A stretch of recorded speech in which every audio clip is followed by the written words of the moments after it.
Mi nombre es Judy Rodríguez, los acompaño aquí en este espacio de PBO Noticias en la señal de radio 91.9 de la FM y en toda nuestra multiplataforma. Julio Rodríguez es abogado penalista y conoce de cerca, porque además ha llevado casos en la trama Lavajato.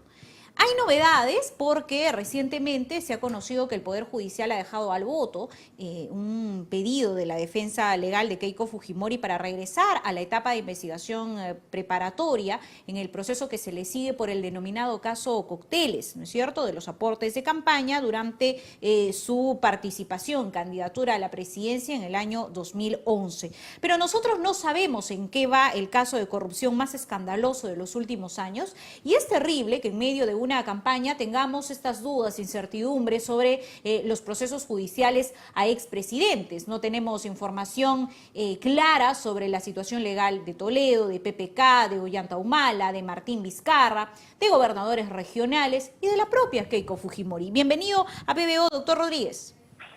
¿Qué tal, Judy? Un placer escucharla y un gusto para mí estar en PBO como siempre. ¿Cuáles son las novedades en este caso, en el marco justamente de la información del caso Keiko Fujimori? Pero, ¿en qué va el caso Lavajato, doctor?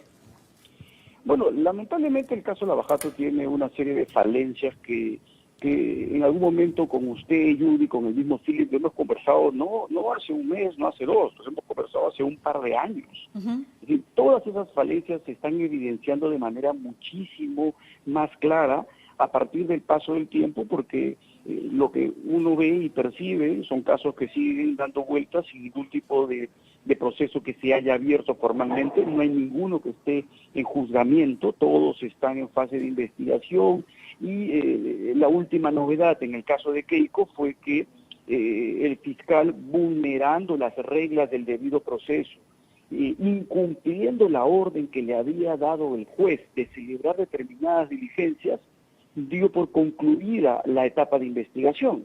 Entonces, vemos pues la manipulación de estos casos en un sentido estrictamente político, no con una finalidad procesal de investigar el fondo y poder constatar si hubieron o no hubieron la comisión de actos delictivos, sino más bien dosificando de acuerdo a cómo avanza el tiempo político qué se hace y qué se deja de hacer. Es decir, existían diligencias pendientes en el caso Keiko Fujimori que podían realizarse en los próximos meses, pero cierra la investigación justamente en el contexto de las elecciones. Por lo tanto, ¿usted considera que esto podría ser, digamos, un apresuramiento en el cierre de la investigación para rápidamente pasar a la etapa de acusación, que va a demorar? Ojo, eso podría demorar, en el caso de Ollanta Humala se demoró poco más de año y medio, me parece.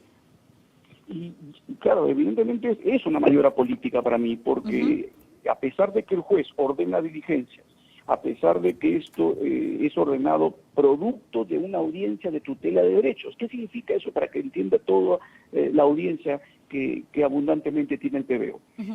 Es una audiencia en donde la parte le dice al juez: oiga usted, señor juez, tiene que garantizarme mi derecho a la prueba. Acá hay una lista de testigos, hay una lista de actividad probatoria que está ofreciendo la defensa y tiene que hacerse. ¿Qué es lo que dice el juez frente a ese requerimiento de la defensa? Efectivamente, cítese a esas personas, usted fiscal, cumpla con realizar las diligencias. A pesar de que existía esa orden, a pesar de que se estaba programando esas diligencias 2 o 3 días antes del cierre de la investigación, es que uno puede valorar el cierre intempestivo de esa investigación a puertas de la realización del ajuste electoral no tiene otra finalidad que tratar de boicotear la candidatura de la señora Keiko Fujimori. ¿Y estas diligencias estaban relacionadas con qué? Yo recuerdo en el caso hacerse referencia al allanamiento a los locales de Fuerza Popular, ¿no es cierto? ¿Tiene que ver con esto? Tienen que ver con eso, pero además tienen que ver con las declaraciones de testigos que se habían ofrecido, que eran importantes y que los jueces habían entendido que deberían realizarse de todas maneras. Ahora, hablando un poco más allá del caso Keiko Fujimori, de la evidencia que se ha tenido a través del acuerdo de colaboración eficaz, a través de las investigaciones que se han venido realizando a través de los años, nosotros sabemos que existen dos plataformas no sé si es el nombre correcto para denominar a MyWebDay y Drowsys, ¿no? Que tiene información sobre a quiénes, cuándo, dónde y cuánto se le entregó a funcionario, político, peruano, boliviano, ecuatoriano, colombiano, que hayan recibido dinero, sobornos, coimas de Odebrecht. Y tengo entendido además que nuestro país hizo contratos con algunos intérpretes de esta información, que ya se ha liberado la información. Tengo entendido que, me parece, es un procurador, un ex procurador, ex fiscal de apellido Lenz, participaba como asesor para que Fiscalía, para que el Estado peruano pueda analizar la información y establecer una buena estrategia para culminar los casos vinculados a nuestros políticos peruanos. ¿En qué va ese tema? ¿Ya tenemos información sobre el contenido de MyWebDay y Drowsys? La pregunta que usted hace es clave, porque se contrató a la persona, ¿no? Fue un experto internacional.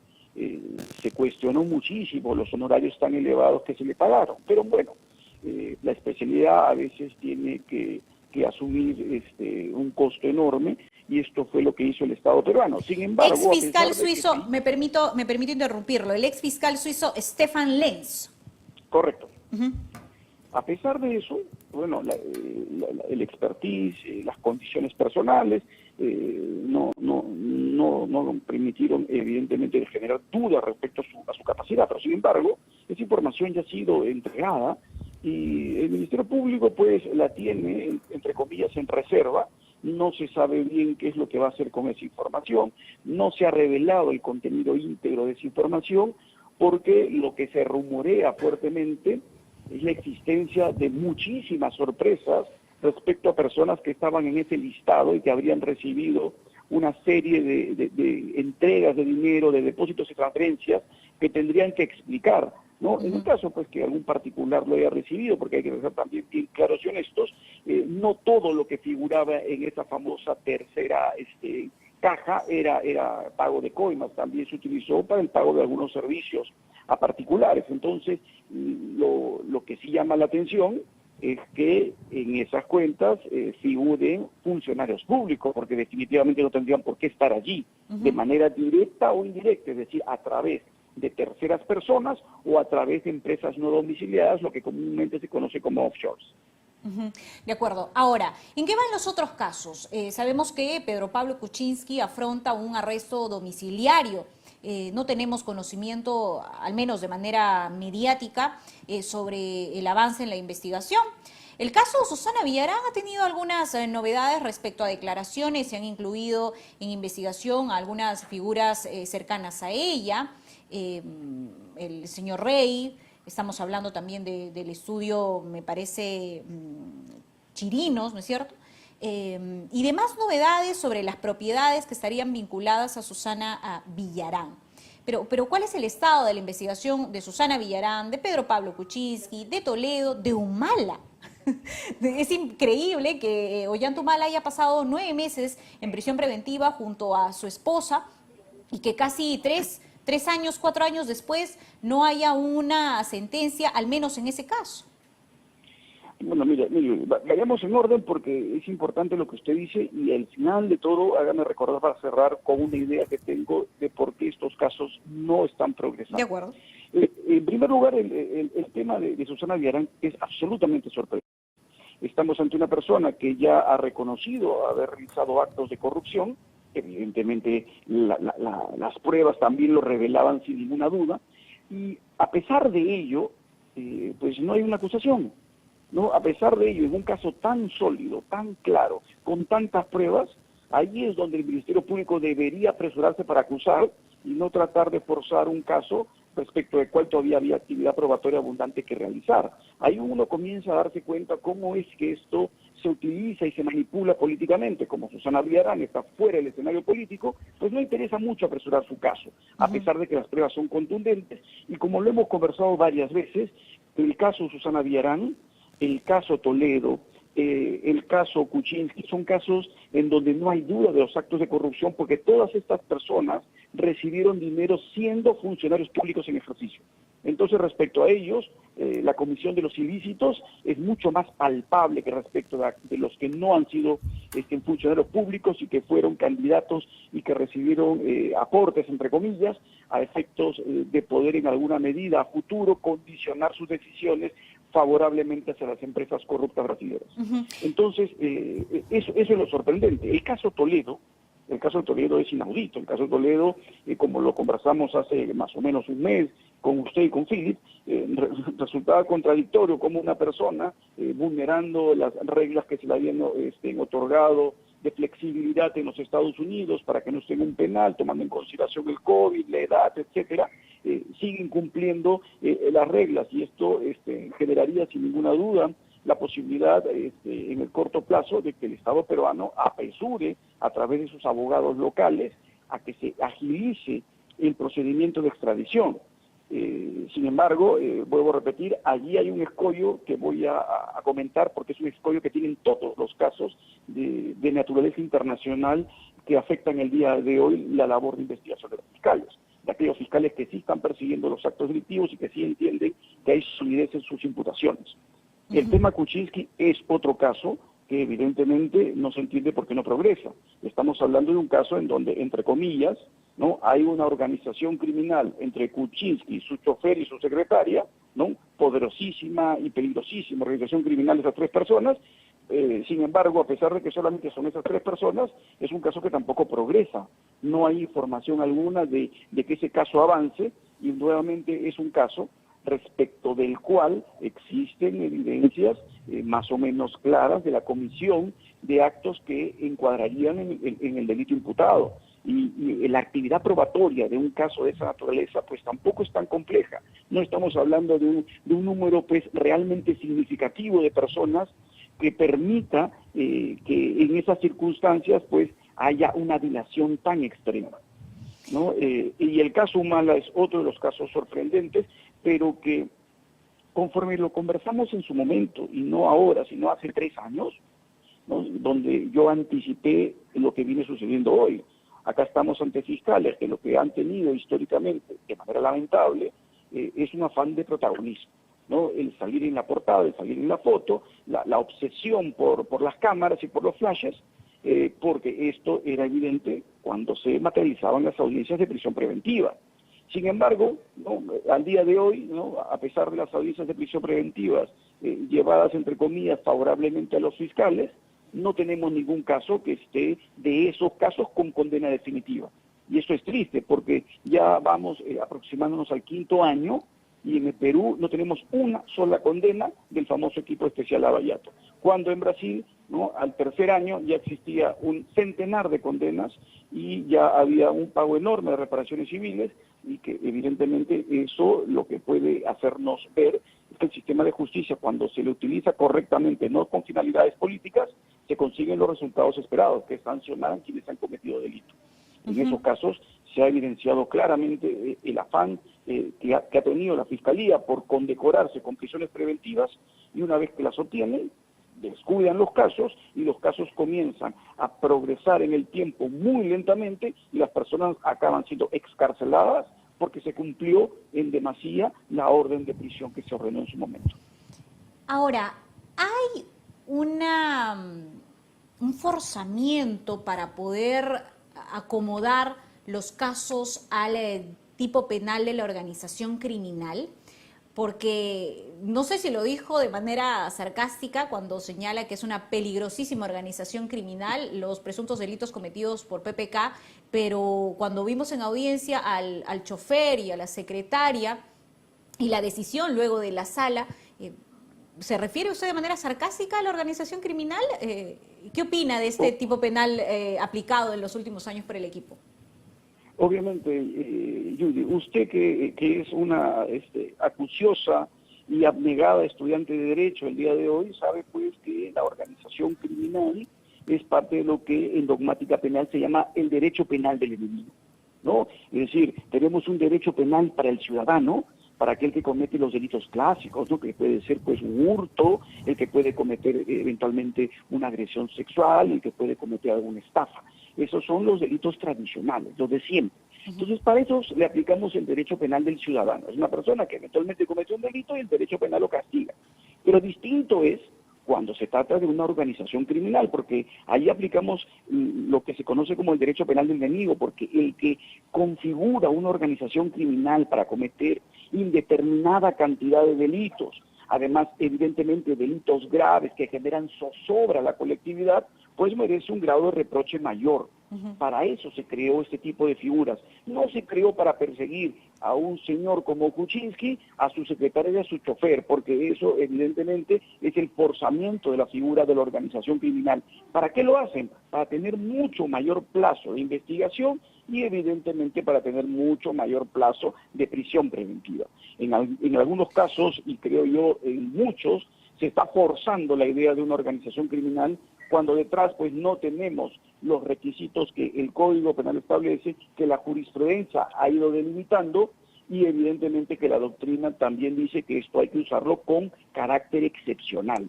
No la reunión de 3 personas o más siempre va a ser organización criminal, porque esto puede ser simplemente un caso de autores múltiples, ¿no? No necesariamente una organización criminal que tiene esos objetivos de cometer delitos sin ningún tipo de límite, y adicionalmente a ello, pues uno reconoce que estas personas representan un riesgo para la colectividad. Nadie quiere tener, pues, viviendo a su lado, una organización criminal que se dedica al terrorismo, al narcotráfico, a la trata de personas. Claro. Para eso se pensó en el derecho penal. Que no quiere decir que los referidos aquí, mencionados aquí, no hayan cometido delitos. De hecho, para mí, en muchos de los casos que hemos mencionado, los delitos están claramente probados. Claro, esa es mi opinión, pero esto va a seguir el proceso judicial.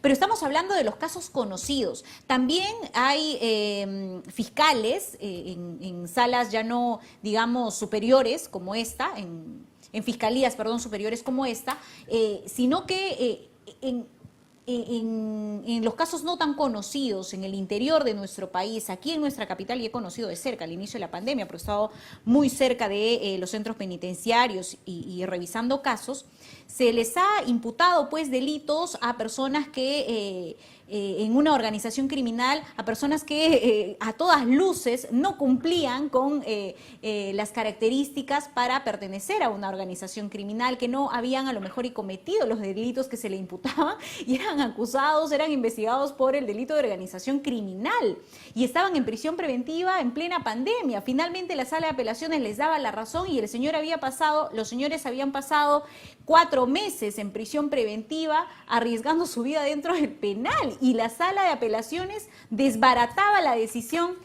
del juez que en una primera instancia decide mandarlos a prisión. Entonces, cuando hablamos de la prisión preventiva de 18, de 36 meses, de un caso conocido, claro, podemos decir sí, político, corrupto, ratero, pero cuando hablamos de una persona común y corriente, como un ciudadano que sale a trabajar todos los días y que seguramente cometió delitos, pero no un delito de organización criminal, pasa tanto tiempo, tantos meses en prisión preventiva, doctor. Usted tiene absolutamente toda la razón del mundo, estimada Judy, porque ya el Perú ha sido internacionalmente calificado como un país en donde su sistema de justicia abusa desmedidamente de la prisión preventiva. Y mire, hay que ser también muy honestos y muy transparentes. Tenemos en la Corte Suprema un acuerdo plenario 1/2019 que marca la pauta de cómo tiene que interpretarse la prisión preventiva.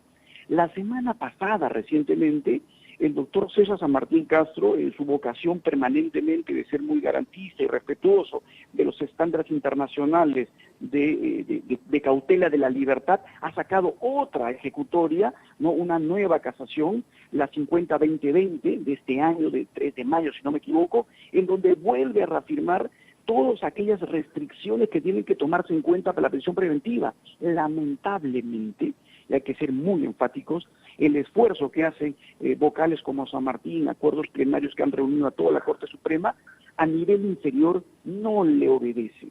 A pesar de que son de obligatorio cumplimiento, pues los jueces de primera instancia, los vocales de Cortes Superiores muchas veces no hacen caso a los acuerdos plenarios. Y esto es evidentemente absurdo, porque para eso es que se reúne la Corte Suprema, hace ese esfuerzo de debatir, discutir y plasmarlo en un documento para garantizarle a los ciudadanos que la prisión preventiva tiene un carácter excepcionalísimo, y no obstante ello, en la práctica, pues no sucede como usted lo acaba de decir. El abuso es magnánimo. Hay personas que están presas en plena pandemia 6, 7, 8 meses sin cumplir los requisitos, y tenemos una gran cantidad de jueces indolentes que lo que hacen es simplemente amontonar personas sin ningún tipo de criterio racional, porque la prisión preventiva, otra vez, mire usted, es lo que también se conoce como la parte procesal del derecho penal del enemigo. La prisión preventiva es la excepción de la excepción. Solo para los casos más graves se debe aplicar prisión preventiva. Acá le aplicamos prisión preventiva a todos. Incluso a aquel que conduce un vehículo motorizado y comete un delito imprudente también se le manda prisión preventiva, cuando en el resto del mundo los delitos imprudentes son los menos graves y nunca tienen prisión preventiva. Acá el abuso es desproporcionado, las cárceles están sobresaturadas, la gente en los penales se está muriendo no solo de COVID, sino de otras enfermedades infectocontagiosas, y tenemos jueces, tristemente, que en su vida han entrado a un penal y con esa indolencia mandan permanentemente a las personas presas sin valorar las condiciones que para ello exige la norma, los acuerdos penales y la doctrina.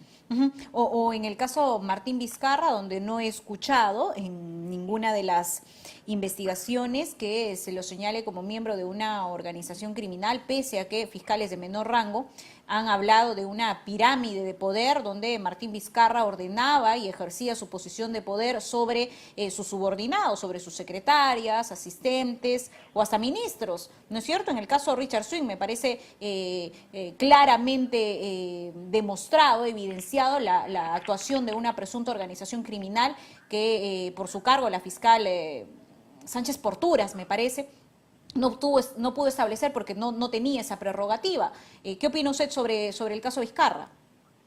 Bueno, otra vez, yo creo que usted está siendo muy estudiosa de derecho penal en la universidad. Es evidente, el caso Vizcarra es el caso en donde sí uno puede encontrar todos los elementos de organización criminal. Tenemos una persona que cumple el rol de ser la cabeza de la institución criminal, que es Vizcarra, tenía a su mando una serie de personas que ejecutaban actos criminales con una vocación de cometer un sinfín de delitos, porque el día de hoy ya se conoce toda la gama de delitos que ha cometido Vizcarra, ¿no? Desde actos de corrupción, desde actos de obstrucción a la justicia, encubrimiento, destrucción de pruebas.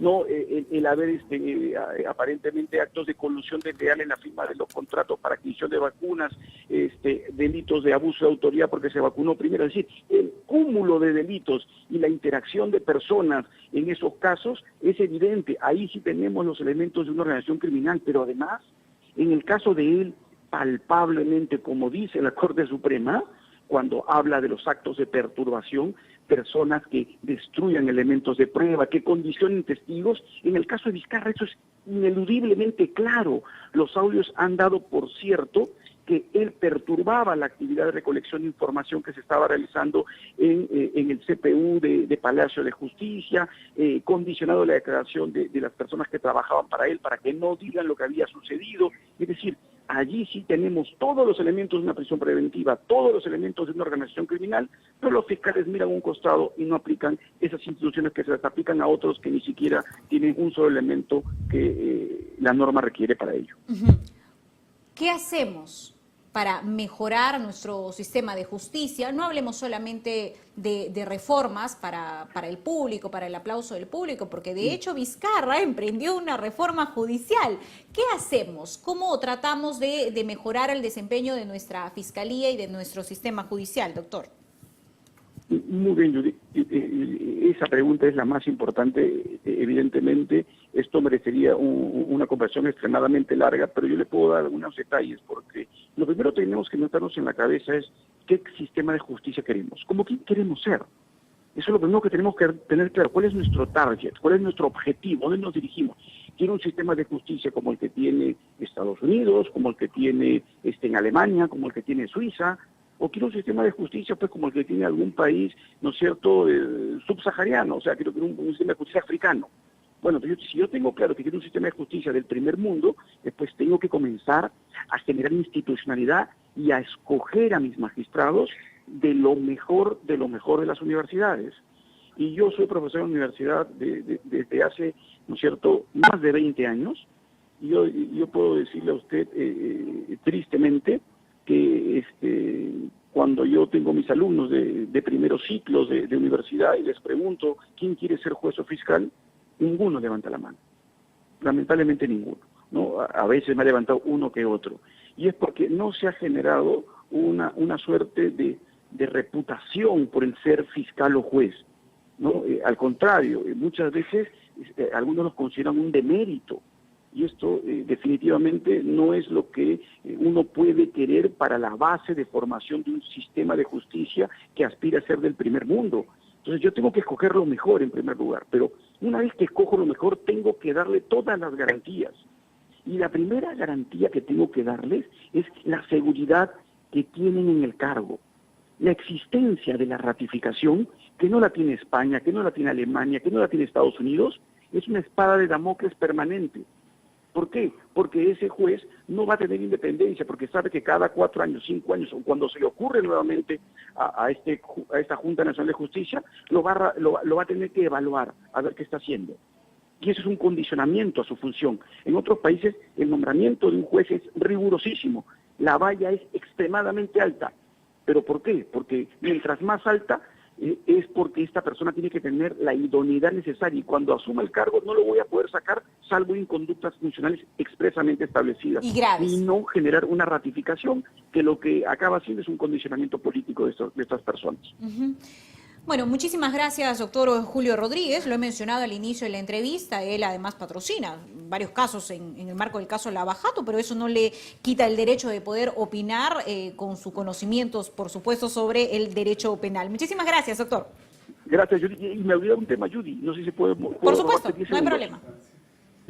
La información que tengo, y esto es lo que quería decirte yo, importantísimo, información dentro del Ministerio Público, es que el día de hoy el Ministerio Público ha paralizado toda la actividad vinculada a las famosas traducciones de la documentación necesaria para extradiciones y la documentación que viene de Brasil y de otros países para que estén incorporadas a las carpetas.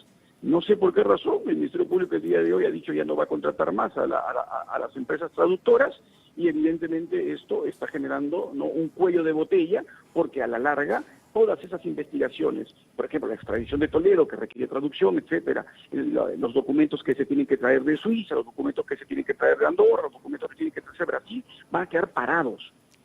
Claro. Yo creo que ahí siempre hay una intención malsana de alentizarlo, porque esto obviamente beneficia a aquellas personas que han estado cercanas a toda esta red de corrupción y que el día de hoy podemos decirle que parte de esa red indiscutiblemente y cabeza con su propia institución criminal es Vizcarra, ¿no?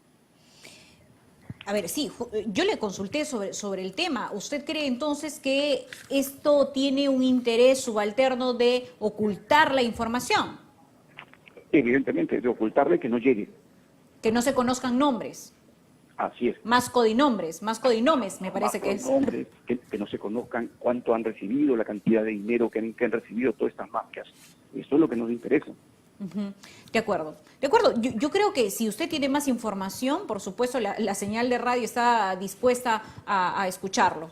Acá en PBO siempre dispuestos a escuchar la información y las denuncias que vengan desde todos los ámbitos. Muchísimas gracias, doctor Rodríguez.